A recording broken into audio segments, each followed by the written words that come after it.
नमस्कार।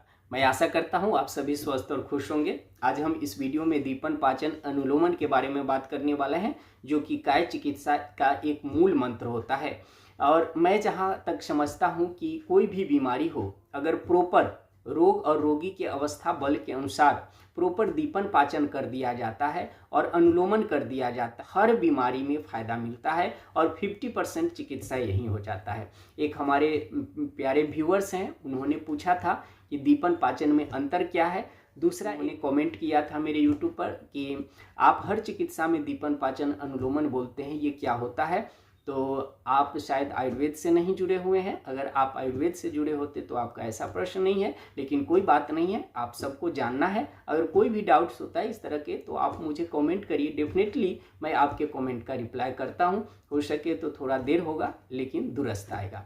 आज हम दीपन पाचन अनुलोमन के बारे में पूर्णतः बात करेंगे और एक नए प्रैक्टिशनर के लिए वरदान साबित होने वाला है। अगर आप स्टूडेंट हैं, आयुर्वेद के अध्ययन कर रहे हैं या आपने प्रैक्टिस अभी अभी शुरू किए हैं, तो ये मूल मंत्र को आप नोट डाउन कर लीजिए। ये मूल मंत्र आपके चिकित्सा में 4 चांद लगाने वाला है।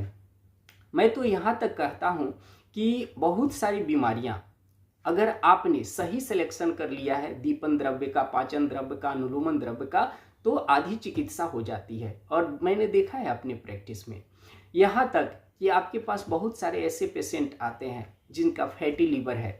आप उसमें अच्छे से जो चरक मुनि ने दीपनीय महाकषाय बोला है वो देकर देखिए ना, कितना अच्छा रिजल्ट आता है। अगर लिपिड प्रोफाइल गड़बड़ है, ट्राइग्लिसराइड बढ़ा हुआ है, टोटल कोलेस्ट्रॉल बढ़ा हुआ है, एलडीएल बढ़ा हुआ है, आप उसमें सिर्फ दीपनीय द्रव्य दे करके तो देखिए कितना फायदा होता है। बहुत ही अच्छा मेडिकल रिजल्ट आता है। अगर किसी को अर्बुद हो गया है, गांठ है, तो यहाँ पर दीपनीय लेखनीय द्रव्य दीजिए और साथ में उसका अनुलोमन रोज का रोज करिए। और कुछ तीक्ष्ण द्रव्य है, जैसे ताम्र भस्म है और कुछ क्षार है, सज्जी खार है, यव क्षार है, उसको मिलाकर अगर आप युक्तिपूर्व देते हैं तो आपको ज़्यादा से मेडिसिन के ऊपर पड़ने की ज़रूरत नहीं। इतना ही से मैंने देखा है कि बहुत अच्छा रिजल्ट आता है। तो आज हम दीपन और पाचन और अनुलोमन के बारे में कंप्लीट देखने वाले हैं। अच्छा, दीपन का मतलब क्या होता है? दीपन का जो शाब्दिक अर्थ है कि डाइजेस्टिफायर। डाइजेस्टिफायर का मतलब होता है कि वैसा द्रव्य जो हमारे गैस्ट्रिक जूसेस है, जो पैंक्रियाटिक जूसेस है और लीवर को स्टिमुलेट करके जो बाइल का सिक्रेशन होता है, एंजाइम का सिक्रेशन होता है, उसको बढ़ाने का काम करता है। वैसे द्रव्यों को हम दीपन द्रव्य करते हैं। और पाचन द्रव्य का मतलब हो गया कि जो हम खाना खाते हैं उस फूड पार्टिकल को डिसइंटीग्रेट करता है, छोटे छोटे टुकड़ों में बांटता है, तोड़ता है और जो प्रॉपर अब्सॉर्प्शन और इमल्मेशन की क्रिया करता है, तो इसको हम पाचन कहते हैं। दीपन की क्रिया पहले होती है, फिर पाचन की क्रिया होता है। और अनुलोमन का मतलब होता है कि जो हमारे 5 तरह का वायु है, वो पांचों तरह के वायु के गति को प्राकृत करना। जैसे अपान वायु है, तो अपान वायु की गति क्या होता है? डाउनवर्डेड होता है, नीचे की ओर होना, जिसको हम अधोवायु बोलते हैं। तो उसकी गति को प्राकृत करना। अगर ये विकृत हो गया है, मतलब जिसका गुण डाउनवर्डेड है वो अपवर्डेड है, तो बहुत तरह की प्रॉब्लम हो सकती है। आप देखते होंगे कि अगर आपको मलास्तंभ हो गया है, मतलब कॉन्स्टिपेशन है, तो कभी चेस्ट में पेन होगा, कभी सिर में दर्द करेगा, तो कभी पखुरा में दर्द करेगा, कभी बाह में दर्द करेगा। ये क्यों होता है? क्योंकि ये जो दिशा था जाने का, वो दिशा में नहीं जाके दूसरे हो गया। अब सपोज आप मानिए कि आप कहीं जा रहे हैं और ट्रैफिक जाम है, तो क्या करता है लोग? थोड़ा भी जहाँ जगह है उधर से निकाल देता है, नीचे से होकर जाता है। अब वो ऐसे स्थिति में क्या होता है? जाके फंस जाता है।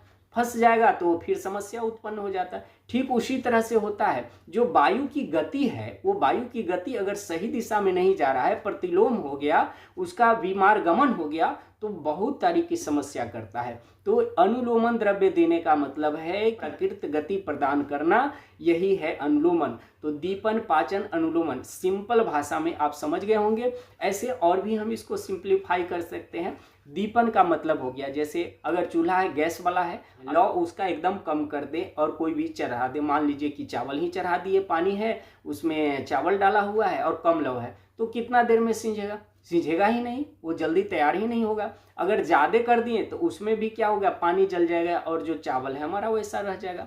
तो इसीलिए आयुर्वेद में बोला गया है समा अग्नि अग्नि जो है सम होना चाहिए, न ज़्यादा ही होना चाहिए न कम ही होना चाहिए, मध्यम अवस्था होना चाहिए। तो सम अग्नि जिस तरह से जब रहता है तो हमारा अन्न सही से पाचित होता है, उसी तरह हमारे शरीर में जो जठर का अग्नि है, ऐसे तो आप सबको पता है कि 13 प्रकार की अग्नि होती है। ये एक जठर की अग्नि है और उसके बाद पंच महाभूत की अग्नि है और 7 धातुओं की अग्नि होती है। सभी अग्नियों में जो मूल अग्नि होता है वो जठर की अग्नि होता है और यही सभी अग्नि को रेगुलेट करता है।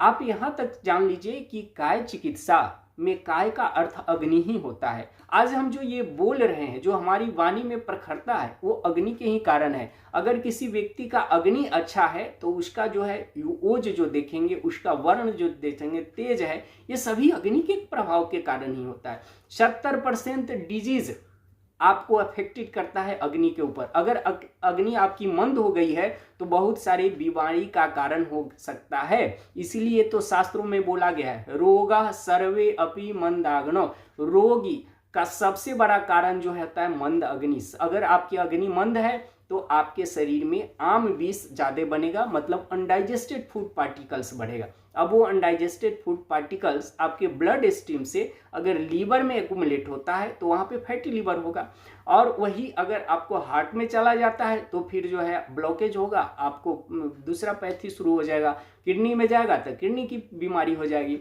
तो अग्नि मंद होना, जब हम कोई पेशेंट आता है उससे पूछते हैं कि भूख लगी है कि नहीं, तो बोलता है सर ये सब छोड़िए, हमारा जो प्रॉब्लम है उसकी बात करिए। कैसे भूल जाएं? जब तक ये बेसिक चीज आप नहीं बताएंगे या जब तक हम नहीं जानेंगे आपकी चिकित्सा ही नहीं हो सकती है। तो अग्नि को मत भूलिए। आप जानते हैं कि आज अधिकांशतः लोग खाना जो खाते हैं टाइम से खाना खाते हैं, अग्नि की कोई ध्यान है, मतलब उनको भूख लगी है कि नहीं उससे मतलब नहीं, टाइम हो गया खा लो। लेकिन शास्त्र में बोला गया है कि काल भोजनम आरोग्य कारणम, समय से किया गया भोजन आरोग्य का कारण होता है। लेकिन वो समय क्या है? समय वही होता है जिसमें आपकी बॉडी डिमांड करती है, आपकी शरीर जो चीज को मांगती है। मतलब जब आपको भूख लगी तो खाना खाइए, प्यास लगी है तो पानी पीजिए, यह सही समय है और आपका स्वास्थ्य का मूल मंत्र है। अगर आप अपने आप को स्वस्थ रखना चाहते हैं तो अग्नि अच्छा रखिए। मैंने तो बहुत सारे ऐसे पेशेंट को देखा है जो लास्ट अवस्था में होते हैं, उनकी अग्नि शून्य हो जाती है, एक ड्रॉप पानी का भी वो नहीं जा पाता है, आवाज ही नहीं निकलता है। मतलब अग्नि गई तो आपकी जो है वाणी भी चली जाती है, आपका तेज चला जाता है, आपका जो वर्ण है वो खराब हो जाएगा।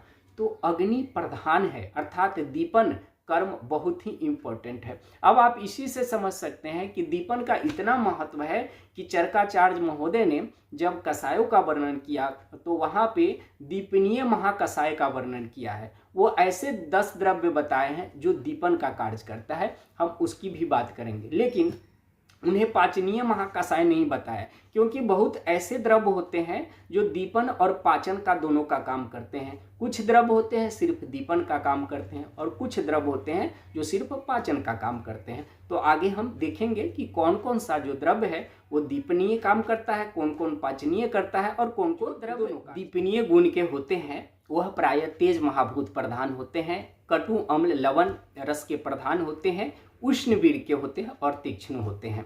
चरकाचार्य के अनुसार जो समान वायु होता है वह कार्य का संपादन करता है, अर्थात दीपन के कार्य के सुचारू रूप से काम करता है। चरकाचार्य महोदय ने जो 10 दीपनीय द्रव्यों का वर्णन किया है उसमें पीपली, पीपलामूल, चव्य, चित्रक, सूटी, अमलवेतास, मरीच, अजमोद और भल्लातक और हिंगुल। हिंगुल मतलब की हो गया कि हिंग का निर्यास जो होता है जिसको हम घर में यूज करते हैं दाल में तड़का लगाने के लिए, वो हिंग की बात करते हैं। तो पीपली जो है वो दीपनीय का कार्य में सर्वश्रेष्ठ बोला गया है। पीपला मूल दीपन और पाचन दोनों का कार्य करता है। ये चव्य होता है दीपन और पाचन करता है। चित्रक है दीपन पाचन करता है। सूठी होता है ये दीपन और ग्राही का कार्य करता है। अमल वेतस है वो दीपन का कार्य करता है। मरीच है वो दीपन का कार्य करता है। अजमोदा दीपन का कार्य करता है। भल्लातक है दीपन और भेदन का कार्य करता है। और हिंगुल निर्यास जो है वो आपका दीपन और पाचन का काम करता है। इसको नोट डाउन कर लीजिए, बहुत इंपॉर्टेंट चीज है। और भी हम कुछ द्रव्यों का बात करेंगे जो आप अपने प्रैक्टिस में अक्सर यूज करते हैं, लेकिन आपको जानना चाहिए कि यह दीपनीय है, पाचन है। जैसे मुस्ता है, मुस्ता का हम प्रयोग बहुत अपने प्रैक्टिस में करते हैं।